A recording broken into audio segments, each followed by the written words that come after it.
الفنان هشام سليم في مسلسل كلمة سر بنشوف الشخصية البارانوية. بنشوف انسان شكاك جدا جدا، بيشك في صوابع رجليه وصوابع ايديه زي ما احنا بنقول. طبعا هو متزوج الفنانه لطيفه في المسلسل وهي بطله المسلسل. بنشوفه كمان يعني بيشك في كل تصرفاتها وكل افعالها، بيظلمها بشكل كبير جدا جدا طبعا، وبيعتبر ان هي بتخونه، وبعد كده بيكتشف ان هي مظلومه، وبعد ما يكتشف ان هي مظلومه يبدا يخش في حاله تأنيب الضمير مره ثانيه.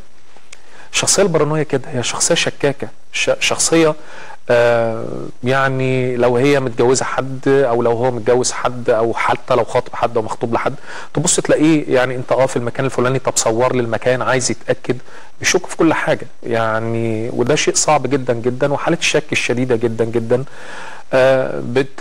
بتتعب صاحبها وبتتعب الاخرين، بتتعب اللي حواليه، بتخلي الدنيا نار زي ما احنا بنقول. ولكن احنا حتى هنا في المسلسل بنلاقي ان على طبيعة الشخصية الشكاكة اللي احنا بنشوفها، اللي هي شخصية هشام سليم، بنشوف كمان ان هي مراته كمان بتنتقم منه لان هو تصرف بجزئية غير اخلاقية قبل كده مع اختها، زي ما احنا شفنا حتى في الحلقة الاخيرة. ولكن هو بطبيعته شكاك، والشخصية بطبيعتها شكاك، هي الشخصية البارانوية شخصية بارانوية صرفة زي ما احنا شفنا. الشك فيها جزء اساسي، كمان تفكيرها غريب.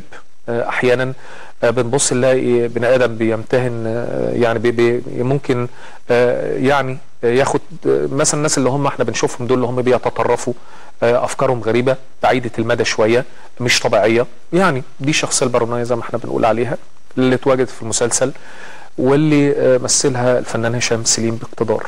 هو في ايه ده؟ وانا كل ما اتكلم معاك تسمع مني يا اخي.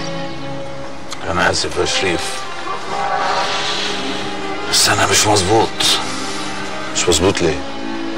مش عارف اقول لك ايه. مش عارف تقول لي في ايه؟ كوابيس تاني ولا ايه؟ يا ريت كوابيس. امال ايه؟